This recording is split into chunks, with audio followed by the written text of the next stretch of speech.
आज बन्नीखेत में बीजेपी वरिष्ठ नेता डी.एस. ठाकुर की अगुवाई में अमर शहीद दिवस के अवसर पर क्षेत्र के सेना से जुड़े लोगों व शहीद परिवारों के सम्मान में कार्यक्रम का आयोजन किया गया।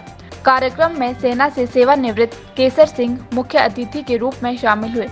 कार्यक्रम के दौरान डी.एस. ठाकुर ने आमंत्रित शहीद के परिवार वालों के साथ साथ सेना के तीनों अंगों में सेवाएं दे चुके लोगों को हिमाचली टोपी देकर सम्मानित किया व उनके परिजनों द्वारा देश हित में दिए बलिदान एवं सेवाएं हेतु आभार प्रकट किया।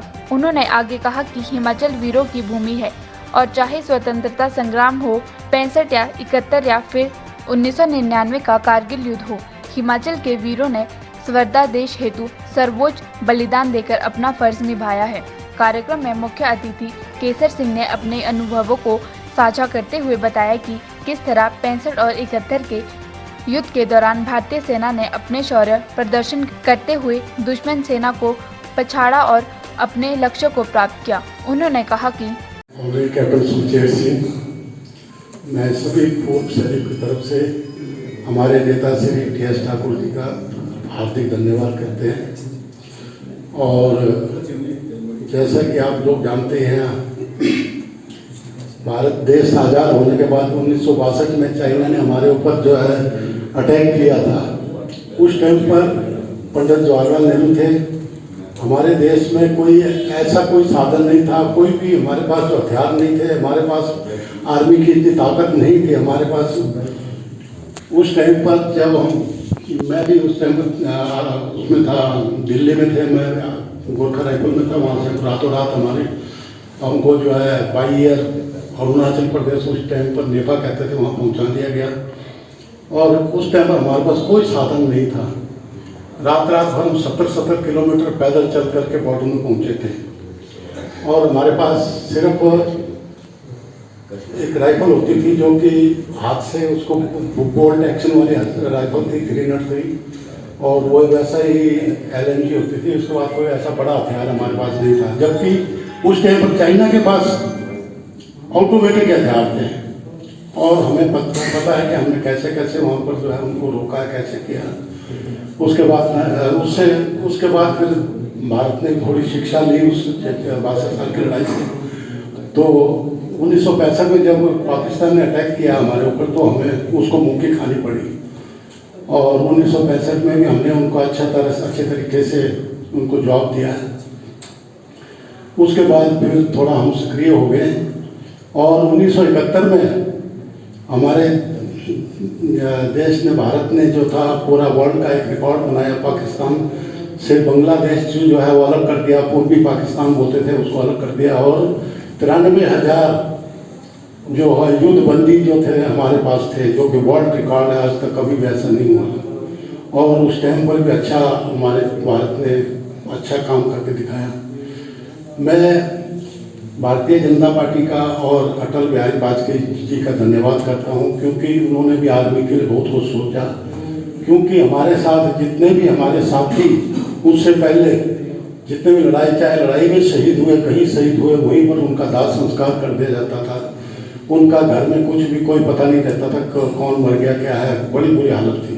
लेकिन उन्होंने इतना अच्छा काम किया कि अब जो है कोई भी जवान शहीद होता है, उनको विद रेस्पेक्ट घर में लाया जाता है और उनको रेस्पेक्ट के साथ उनका जो है रस्म क्रिया की जाती है। लेकिन माननीय जुझारू नेता डी.एस. ठाकुर साहब मंच पर बैठे और सब समस्त हमारे फौजी भाई, हम फौजी थे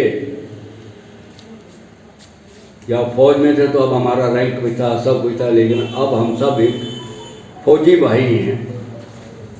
तो मैं सबका यहाँ आने के लिए धन्यवाद करता हूँ जिन्होंने सहयोग किया। मैं सन 1953 में फौज में गया था और 73 में रिटायर हो गया। मुझे फौज के टाइम पर ज़्यादा तो नहीं, 61 के बीच में गो ऑपरेशन करने का चांस मिला।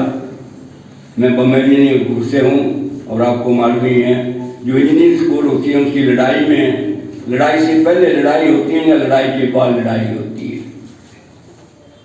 1962 की लड़ाई, वो लड़ाई नहीं थी, क्योंकि उन्होंने उस टाइम पर नेहरू ने चौवन लाई जो था चाइना का जो था उसको इंडिया में लाए, हिंदी चीनी भाई भाई का नारा चलाया। हमारे कई जो डिफेंस मिनिस्टर पीके किशन अमैन थे उन्होंने उनको लेटर लिखा कि आप ये जो लाकर दिखा रहे हो थोड़ा डिफेंस की तरफ भी देखो। तो उन्होंने बोला आप चुपचाप बैठे रहो, एक चौकीदार के आप मिनिस्टर हैं, उनको जरूरत नहीं थी हमारी। अगर उस टाइम पर भी 62 के बीच अंधाधुंध लड़ाई हो गई और हमारे कई जवान जो थे वो आज भी मिसिंग लिस्ट में हैं। 1962 की हालत मैंने जब देखी है तो चलो हमारे पास एक राइफल होती थी 303 और एक मशीन गन और लाइट मशीन गन थी, बड़ा हथियार कोई नहीं था, भागो भागो भागो करते हुए। आज कुछ टाइम पर जो मर जाता था उनका गले से एक बिल्ला, एक वर्दी और एक टोपी घर में देते थे, मर गया, उसके लिए कोई वो नहीं था। आज कम से कम एक फौजी की गली सड़ी लाश जो है उनको घर में भेजा जाता है और उनका मान सम्मान से उनकी दाह संस्कार किया जाता है और उनके परिवार को जिंदा रखा जाता है। 1 रैंक 1 पेंशन कब से चल रहा था लेकिन किसी ने नहीं दिया। हम भी खुद दिल्ली में जाकर हम भूख हड़ताल में बैठे, वो किया। आज कम से कम हमारी स्थिति जो है इस गवर्नमेंट से आने के बाद, आज एक पेंशनर जो है, जो मैं 83 रुपये पेंशन आया था और आज 31,000 ले रहा हूँ, अगर कुछ दिया तो भी कई ऐसी चीज़ें हैं जो यहाँ बोलना मुझे ठीक नहीं लगता, लेकिन जो हमारे फौजियों के साथ जो दुर्दशा हुई खास करके कांग्रेस के राज में हुई, शायद मेरे ख्याल कहीं भी नहीं हुई। भारत माता की जय, भारत माता की जय। आज के इस कारगिल दिवस के हमारे मुख्य अतिथि सम्माननीय श्री केसर सिंह जी,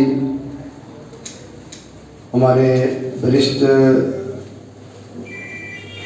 व हमारे सम्माननीय कैप्टन शमशेर सिंह जी, सम्माननीय कैप्टन श्री VS गुरन जी और एक्स-सर्विसमैन हमारे आज की इस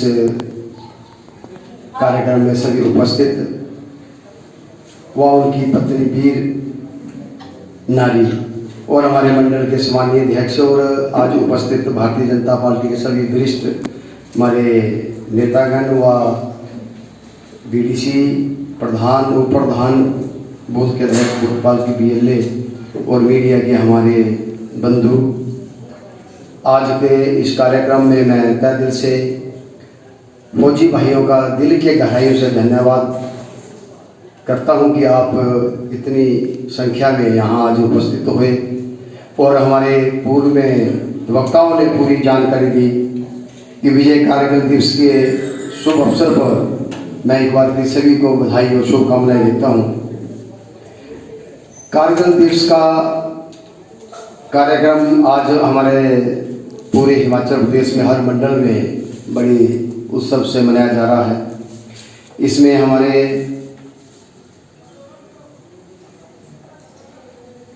शहीद कैप्टन विक्रम बत्रा जी, जिन्होंने पाकिस्तान को धूल चटाई थी 1999 में और बड़े सम्मान के साथ वो शहीद हुए थे, उनको परमवीर चक्र भी के साथ बाद में सम्मानित किया गया था। उनकी यादगार में आज इस कार्यक्रम का आयोजन किया जा रहा है।